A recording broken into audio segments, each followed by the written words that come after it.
Good evening mga idol. Karating natin idol galing sa deliver. Mga quarter to 8. Ay hindi, mga 8 na pala tayo dumating. So napalaban tayo kanina no kasi yung biyahe natin kanina ano.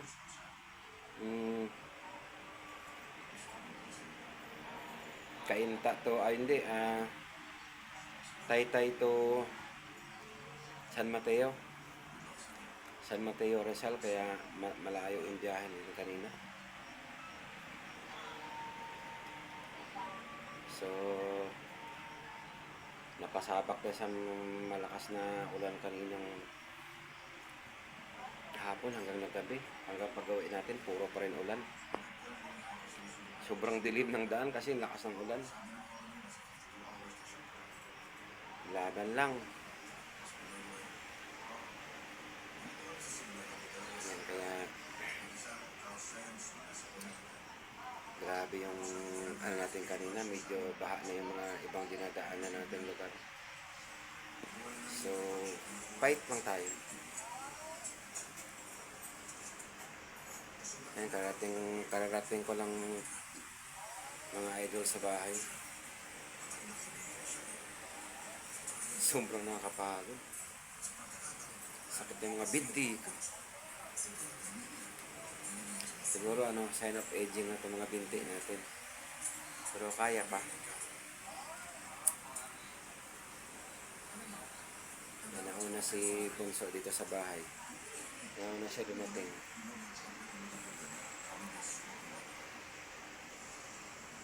So, pahinga lang. Katapos kong magkape kasi tinumplahan ako ni Bunso ng kape.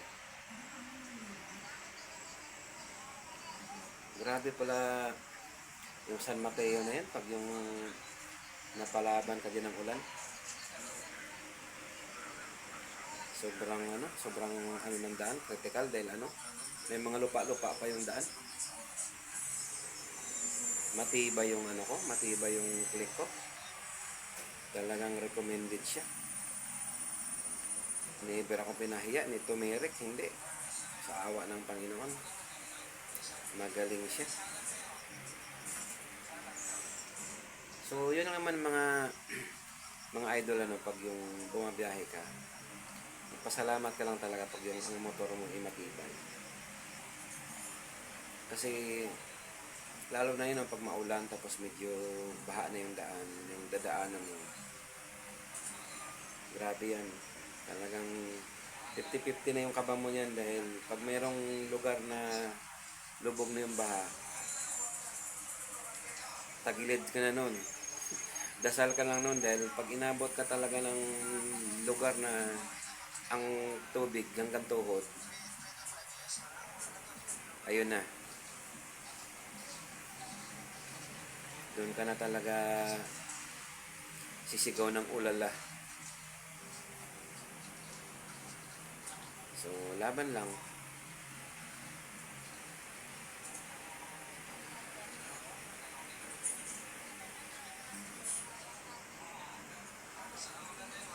Challenge sa buhay yan mga idol, yung mga ganyan. Yung ganyan ang trabaho natin, Lalo pag delivery rider tayo. Challenge yan sa buhay dahil siyempre, nasa gitna ka ng kalsada. Sang lugar ka nakakarating.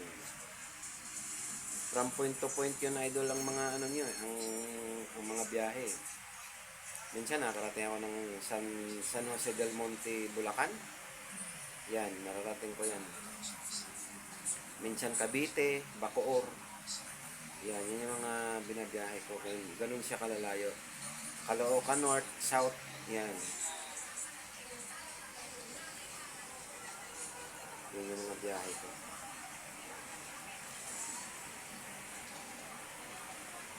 Kasi pag ang biyahe mo lang, Metro Manila ka lang, medyo mabagal yung mabagal yung kita mo doon.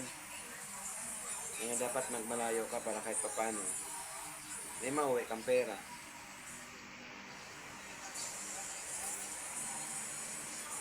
Yan yung labanan dyan. Alam din ng mga delivery rider yan, yung mga nakakapanood dyan na delivery rider sa ganyan labanan. Yun nga lang, pag uwi mo sa bahay, talagang bugbog talaga yung katawan mo. Kasi siyempre, motor lang yung dala mo, hindi naman sasakyan eh. Kumbaga yung tagtag, init, ulan, alikabok, yun yung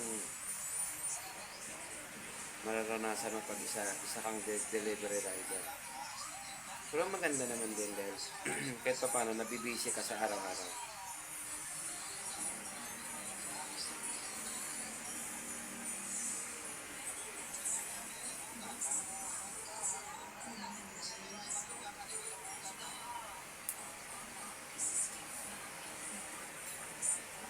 Kaya mga ibang delivery rider pag nakikita mo, hanggang halos hindi na nakuha ngumiti dahil sobrang busy.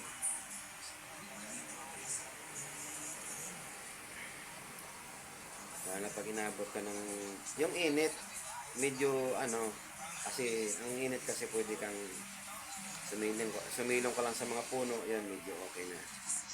Ang mahirap talaga yung yung pag umulan na dahil lalo na pag hindi mo kabisado yung pupuntahan mo, yung mga kalsada ron na may mga baha. Yan, mga bandang north, yan, maraming bahain yung lugar na yan. Yung mga Caloocan, San Mateo, Marikina, yan yung mga bahain ng lugar dyan. Yan, kailangan pag nagawi ka dyan, pag hindi mo kabisado yung lugar na yan,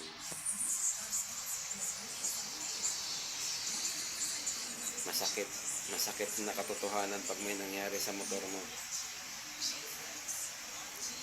Dahil ang kikitain mo kulang pa sa paggawa mo ng motor. So share lang natin, idol, lang ating karanasan sa biyahe din. Para kahit pa paano may vlog tayo nagagawa. Saka huwag nyo naman i-escape yung pagtiyagaan nyo lang panoorin kahit hindi nyo na panoorin yung mukha ko. Pagtiyagaan nyo na lang panoorin yung video matapos. Kasi sayang din kasi yung mga idol, no, pag yung i-escape yung ads, wala rin. Parang hindi rin kayo, wala rin yung panood yun. Sayang lang din. So, pag may lumabas yan ng ads, isa, dalawa, pagtiyagaan nyo na kasi 2 minutes, minsan 5 seconds lang yung ads eh. Minsan 10 seconds din. Hindi naman nagtatagal yung ads. Kasi sayang din kasi. Malaking tulong na po sa atin yun. Alright?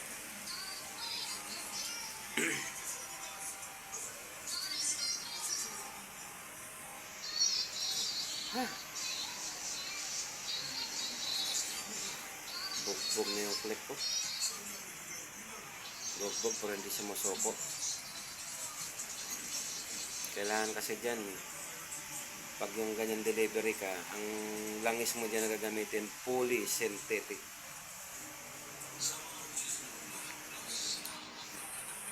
Every 1,500 change oil ka na kasi araw-araw siya ginagamit.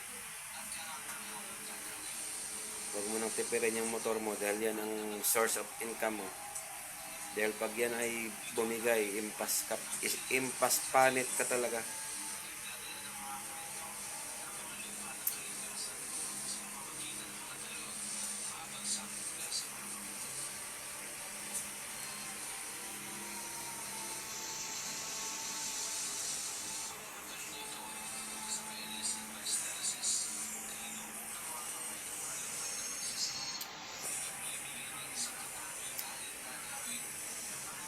Alright? Saka may bagyo naman natang parating ngayon eh. Pag may bagyo, pag sobrang lakas ng lagi. Minsan pagkagising mo, talagang sobrang lakas ng ulan. Mahirap na bumiyahe nun kasi wala, baha ng mga lugar nun. Talagang wala kang magagawa kundi tumingga ka lang sa bahay. Huwag mo nang isapalaran yung motor mo sa ganyan dahil good luck na lang sa'yo. Kaya pag bagyo, wala kang magagawa kundi magpahinga ka na lang muna. Alright? So yun lang mga idol, update lang tayo sa ating vlog. Yung mga hindi pa nakapag-subscribe dyan sa channel natin, subscribe tayo, share, kahit subscribe lang, kahit di nyo na i-share, okay na. Saka yung ads, huwag natin i-skip kasi sayang yung natin, yung video natin, saka sayang din yung panonood nyo. Kung ini-skip nyo yung ads, pagtyagaan nyo na, panoorin nyo na lang. Kahit hindi nyo na, kahit piringan nyo lang yung mata nyo. Kasi sabihin nyo, yung vlog nito, wala namang kakwenta-kwenta. Kasi, kailangan kasi yan, mga idol, no, kahit pangit yung vlog, o kahit walang ka kwenta-kwenta yung vlog mo. Ang importante kasi, pag may YouTube channel ka na, da-downloadan mo talaga yun dahil, a-uploadan mo talaga ng video dahil sayang. Sayang kasi, pinaghirapan mo yan yung channel na yan eh. Unang-una, ang hirap-hirap mag-apply sa YouTube. Bago ka matanggap, napakahirap mag-apply sa YouTube. Dugot pawis ang pinuhunan ko yan sa YouTube na yan. Bago ka makapasa dyan sa mga requirements nila, ang dami ng requirements. 5 or 6 yata ang requirements ng YouTube bago ka pumasa. Hindi biro. Pagkuha lang ng subscriber, ang hirap-hirap na eh. So, yun lang mga idol. Update lang tayo sa vlog natin. Bye-bye. God bless us. Sana nasa mga buti kayong kalagayan lahat. At ingat tayo dahil may paparating naman na bagyo. Alright? Bye-bye.